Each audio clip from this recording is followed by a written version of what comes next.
Down week 11 for Dak Prescott for fantasy football, but in the 4 games prior, he was on absolute fire. Quarterback 1, quarterback 2, quarterback 3, and quarterback 1 going backwards to week 6. Dak has finished 3 games with over 300 passing yards. He had 404 in week 10, which just shows you high upside through the year. And 5 games with multiple passing touchdowns. Dak is currently 9th in passing yards, but he's tied for 3rd in passing touchdowns on the year. I don't think Dak Prescott gets the love that he deserves, and he has been balling out the last 5 games, last week being just the asterisk of it. Smash matchup to get right back on track. So the Cardinals allow the 3rd most fantasy points per game to running backs and the 7th most rushing yards per game this season. Kyren Williams is expected to return to the lineup after missing the last 4 games due to injury. The last time he played was week 6 against the Cardinals, who he plays in week 12. He rushed the ball 20 times for 158 yards and a touchdown. He finished with 21.8 fantasy points as the running back 3 for the week. Williams has finished as a top 10 running back in 4 of his 6 appearances this season, with 2 games over 100 rushing yards and 5 total touchdowns. So a couple things here. A lot of people are asking, is he going to play a lot? Is he going to be on a snap count? They released Darrell Henderson. They waived him. I think that says a lot. I think if he was only going to play 20% of the snaps and be very limited, they would keep Darrell Henderson as an insurance back while they ease Kyren back in. Waiving Darrell Henderson to me means that I think he's good to go. I think he's ready to be back in action. Kyren Williams to be he was 2 targets shy of 100 targets he produced. Let's make Kenny Pickett more successful. Let's put him in a position to be, a bit more efficient with what he does. And maybe that's quicker outlet plays. Maybe that's like quicker plays to Deontay Johnson and Pat Freiermuth. And then we can keep the defense honest with George Pickens down the field. I'm not a coach.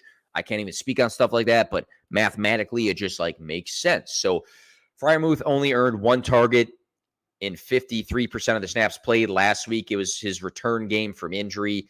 He did open up the season, though, scoring 2 touchdowns across the first 3 games, which matched the total touchdowns he scored last season. So he was off to a good start when it came to that category that he was good with his rookie season, scoring 7, but he was horrible with in his sophomore year. Last season, he was 2 targets shy of 100 targets he produced. He ended up with a season high in rushing attempts with 20 and rushing yards with 88. Stevenson has rushed for 87 and 88 yards in the 2 games prior to the week 11 bye, so he's been rushing the ball well. 3 weeks of 5 or more receptions and 3 games of 40-plus receiving yards for Stevenson shows the dual threat ability, right? So positive matchup to land on following the week 11 bye. That gave him some rest for that. The Jets allowed the 10th most fantasy points per game to running backs and the 3rd most rushing yards per game this season. Devon Achane, the rookie with a ton of flair, re-aggravated his knee last week when he returned to the lineup. Raheem Mostert didn't necessarily light it up for fantasy football, but he did rush for a season high 22 times, and he finished with 86 rushing yards. So to me, very positive getting that sort of volume. And 86 rushing yards, maybe it's not, wildly efficient, but it's a good mark. Mostert has finished 5 games this season with 82 or more rushing yards, with highs of 121 and 115 on the year.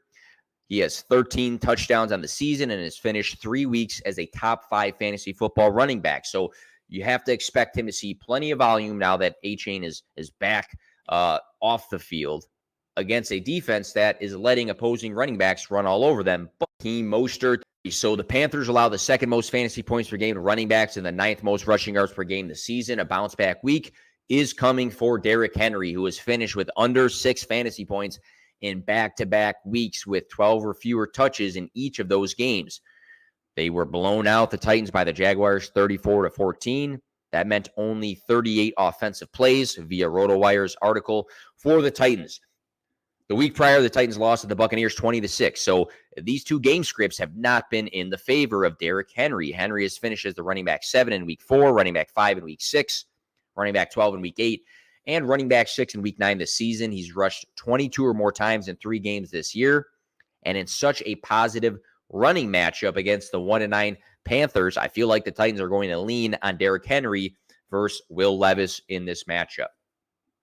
Have to talk about C.J. Stroud. C.J. Stroud faces the Jaguars, who allow the 10th most fantasy points per game to quarterbacks and the 4th most passing yards per game this season.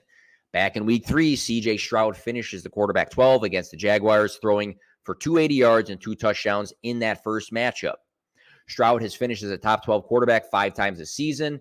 He had a huge ceiling game of 41.8 fantasy points in week 9. Across the last 3 weeks, Stroud leads all quarterbacks with 1,162 passing yards, with the second quarterback during this span trailing by 195 yards. So he has been far above anybody else the last 3 games when it comes to passing yards. Stroud has also scored the second most fantasy points and thrown the second most touchdowns during this 3-game stretch. He ranks second in passing yards for the year, nearing 3,000, and he's averaging 19.6 fantasy points per game this year. Round 2 in a Jacksonville here. Isaiah Pacheco faces the Raiders, who allow the 5th most fantasy points per game to running backs and also the 5th most rushing yards per game this season. Pacheco has finished outside the top 20 fantasy running backs for 3 straight weeks this season, but there's some underlying positives even in the down games for fantasy. Back-to-back games above 60% of the snaps, 16 then 19 rushing attempts, 66 then 89 rushing yards in those 2 games.